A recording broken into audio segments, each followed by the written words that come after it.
l'entreprise Eurogate. Donc Eurogate Tanger est un consortium de 3 grandes compagnies maritimes.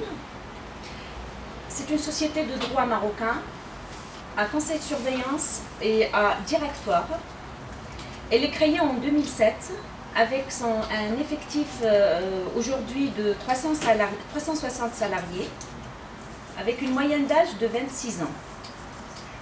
Son activité principale est le transbordement, c'est-à-dire le chargement et le déchargement des conteneurs de grands navires. Eurogate a déchargé en 2013 1 million de VP, c'est-à-dire équivalent 20 pieds, c'est-à-dire conteneurs plus simplement, en 2013, et qui lui a permis de dépasser sa capacité prévisionnelle pour cette année. Donc Eurogate, elle est installée au port de Tanger-Med, comme a cité Vincent, mais elle est au centre des plus grandes routes maritimes, avec 0 déviation. C'est une composante stratégique pour le commerce international nord, sud, est, ouest.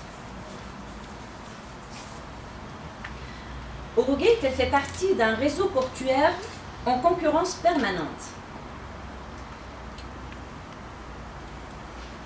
Tu y es?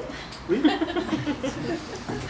Donc, je disais, en concurrence permanente dans le bassin méditerranéen. Bon, on cherche sur la carte. Voilà. C'est là, Tanger. Et on voit, il y a plusieurs ports qui sont concurrents. Il y a le port de Las Palmas un peu plus loin dans l'Atlantique. Algeciras qui est situé à 14 km seulement du port de Tanger-Med. Le port de Malte un peu plus loin, même si sur la carte ici vous voyez il est proche, mais il est un peu plus loin. Valence, Barcelone et d'autres ports, mais qui sont tous concurrents sur le transbordement. Non seulement le bassin méditerranéen, mais aussi le port de Tanger est une plateforme très concurrentielle. Parce que, à côté de Eurogate, il y a un autre terminal PC1 qui est installé une année auparavant, et 2 autres terminaux qui vont voir le jour à partir de 2015.